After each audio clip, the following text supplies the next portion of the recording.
that there's the topic that I'm going to talk about. The art of doing forbidden things. Ooh, forbidden. Something that we're not allowed to talk about.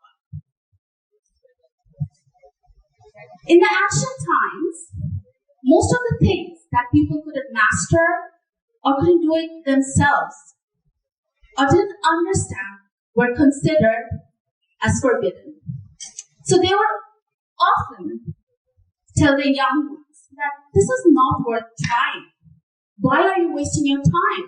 It might be dangerous, or what would the society say? You're doing this thing, this is forbidden. So, as I talk about forbidden things, I'll come back to that. But before that, I'll share a bit of my story.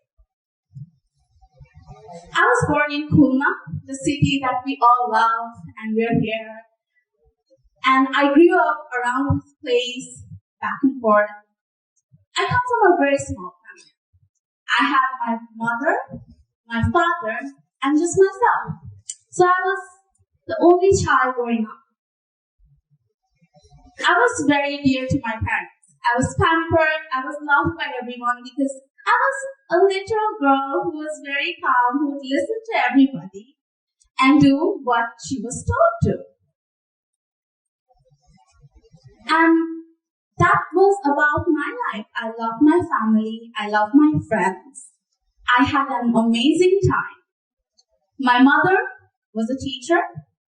My father was a businessman who was also into politics. So while growing up, politics was something that I was well aware of.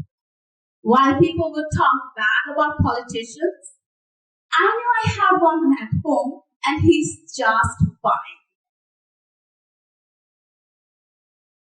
My life never really occurred to me as something that's not normal or something different than others. But I'll just share a little bit about my life as a child so you get a glimpse of my life too. As my father was in politics, and it was the time when the opposition party was ruling, and he was quite popular and a very known face. So it was not always butterflies and rainbows in my life. He often had to be in hiding because there were people who were after him, who would want to kill him or at least get him arrested for false claims. And I have seen that all my childhood. There were times when my father had to be in hiding. My mother would take care of me at home. She would take care of all our family and make sure that I'm safe and secure. And also had to worry about my father living in a different city, and sometimes we didn't even know where he was. But when I had my vacations, I sometimes had the opportunity to go to that place, go to that city, and meet him. So probably right now, you might be thinking that she had a very sad life, that she had to face these things. But trust me, it was so exciting for me. It was like my father is a Superman who's fighting all the bad guys, and they are after him because he's trying to do the right thing. So I never felt bad about it. I never felt sad. I always felt like, great, we all need to protect him so he can save us and give us the dream country that we always think of.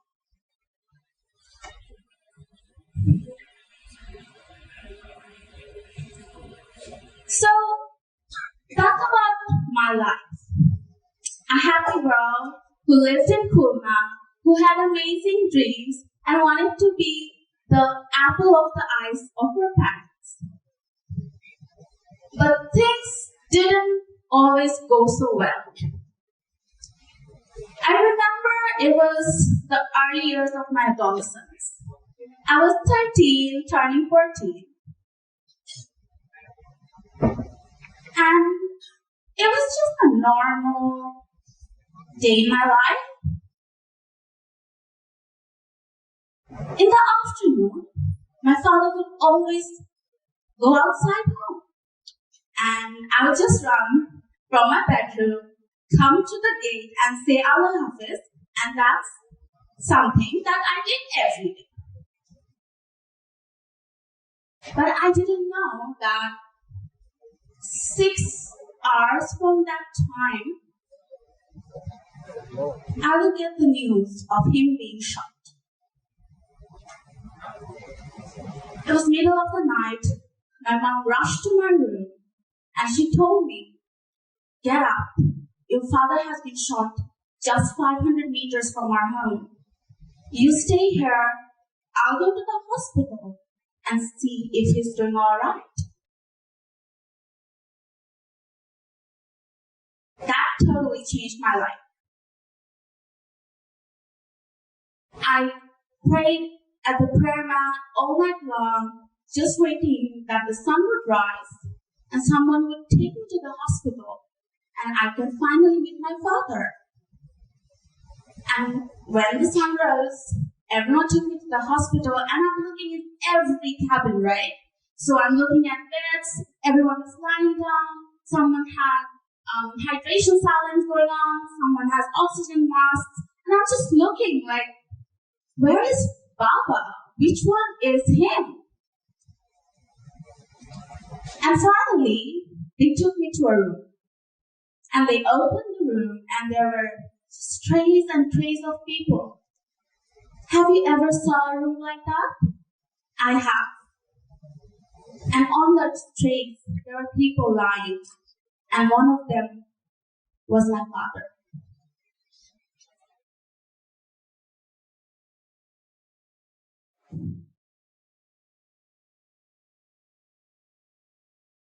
I think that was one of the most difficult times of my life. And also for my family. Nothing remained the same. And I just knew I had to be there for my mother, and I knew she would be there for me. After such a traumatic experience, it's very natural that the family would have traumas. They would go through tough times because it's not easy to just see your loved one go within hours. But just to be secured, just to keep me safe, my mother took on every work that my father was doing. And she kept on going just to make sure that no harm comes upon me.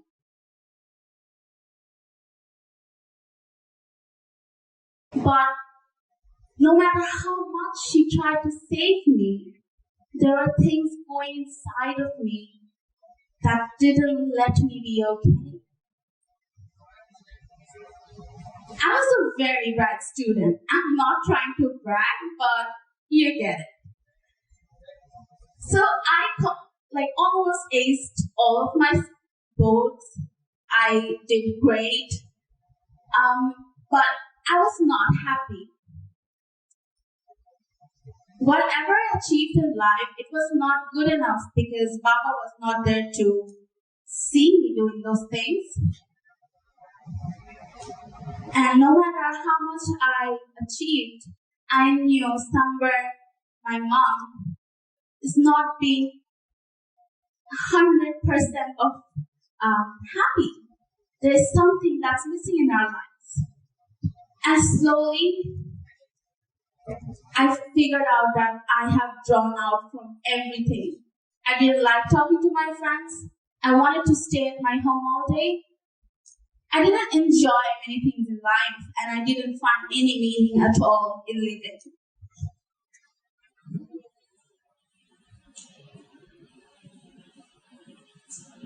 It was around 16 or 17 years old when this happened to me.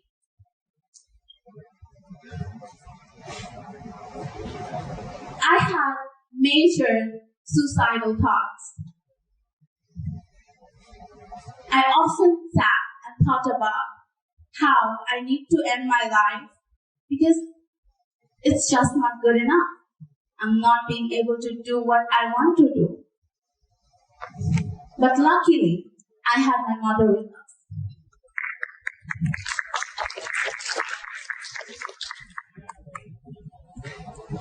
She figured out herself that I needed medical attention. And back in those days, I'm talking about 2011, 12, no one was allowed to talk about psychologists, psychiatrists, or mental issues. So remember how we were talking about forbidden things? Mental health became the forbidden thing in my life. I would go to different sessions, I would take medications, I would take sessions, and I felt better. But I was not allowed to share this story with anyone in my life because people are going to shame me. Nothing I do will ever be good enough, so they leave the tag mental from my life. So I had to keep hush. Years went by and I went to Sydney to study psychology because mental health was so close to my heart by then that I wanted to do something in this field myself.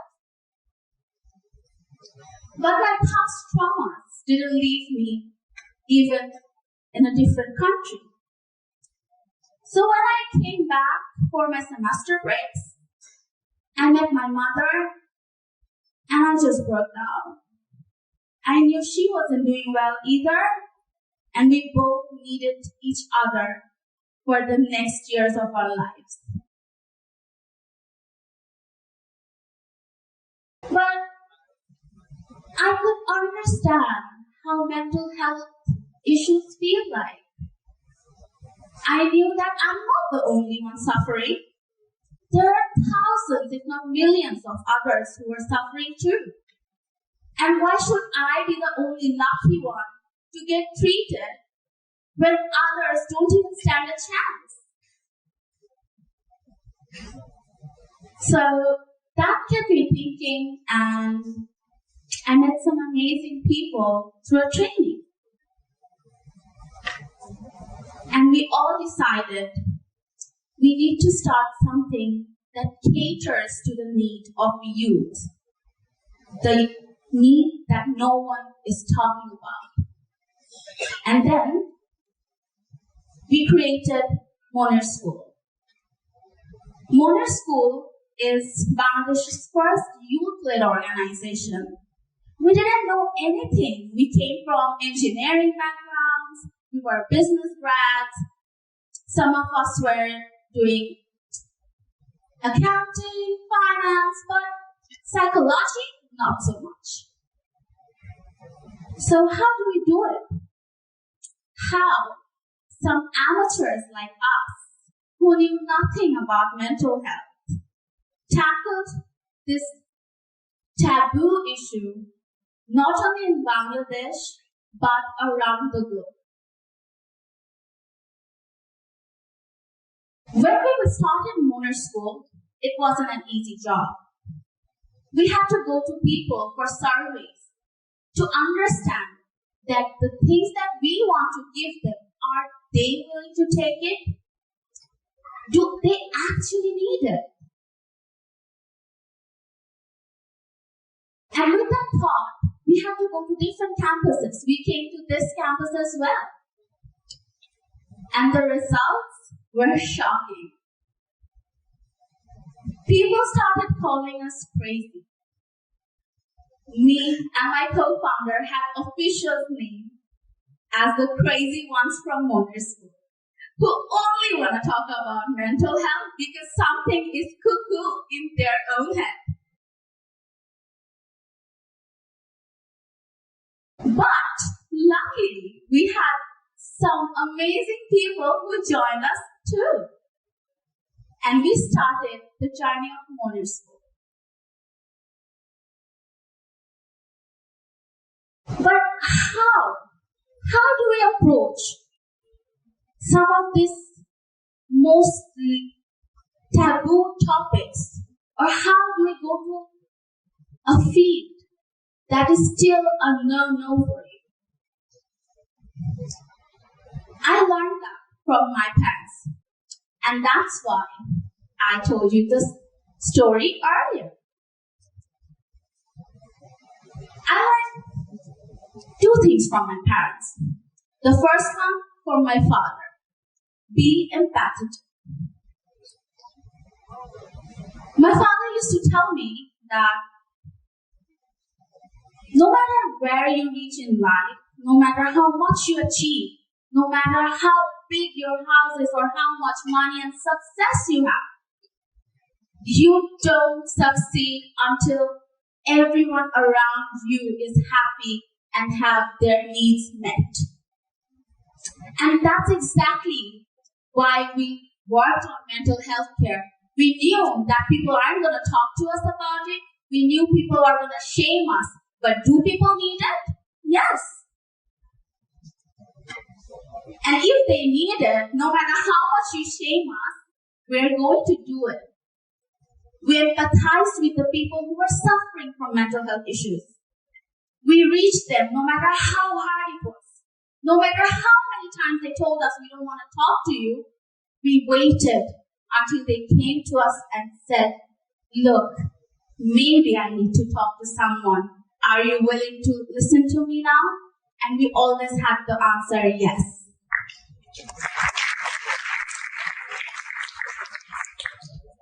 And the second one, be fearless and confident about your choices.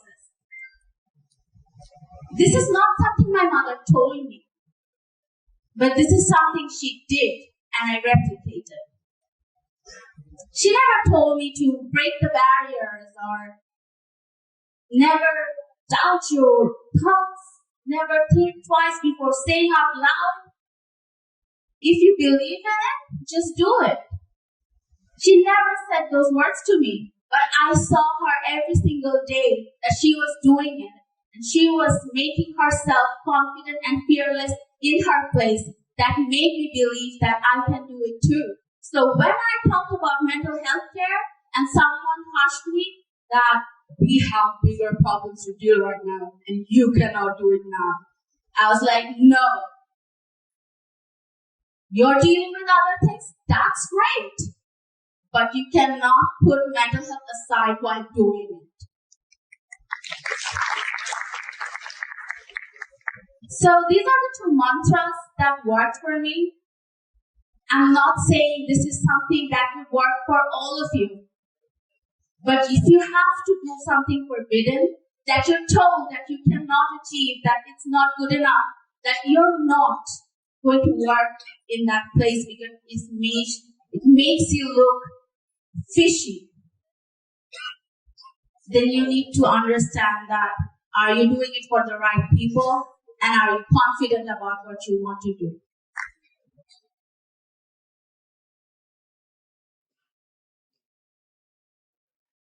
While making Moner School, we gained a lot of achievements. Some of them were just told as my introduction, right? That, yeah, she got an international award and everything.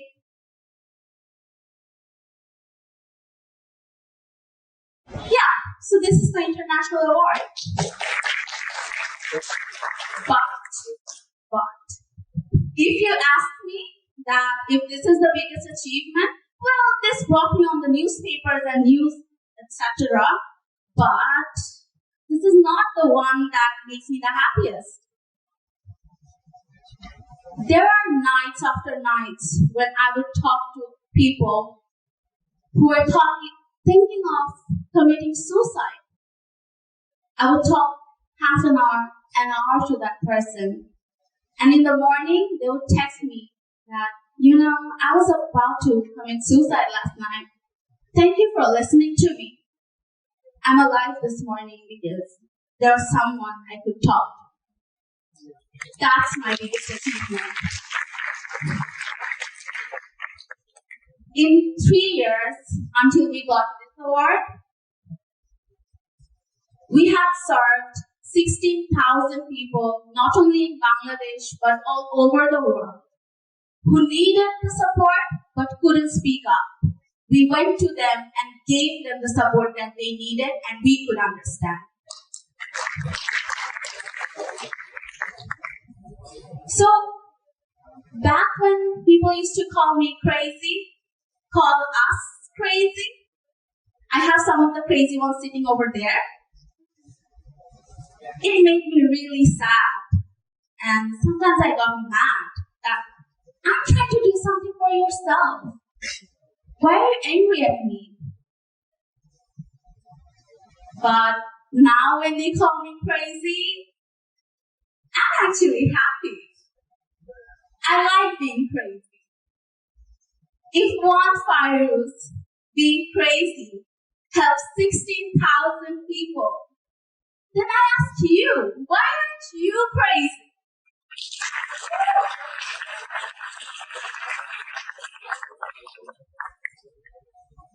I hope that this speech ignites the needs that people around you are suffering from, the idea burns within you, so you can come to them and give them before they ask you that I need something. I'm not going to elongate this anymore. Thank you for listening to me for this far. And always remember the thing my father used to say and my mother follows. No matter where you reach in your life, you can never be successful unless everyone around you is happy too. Thank you.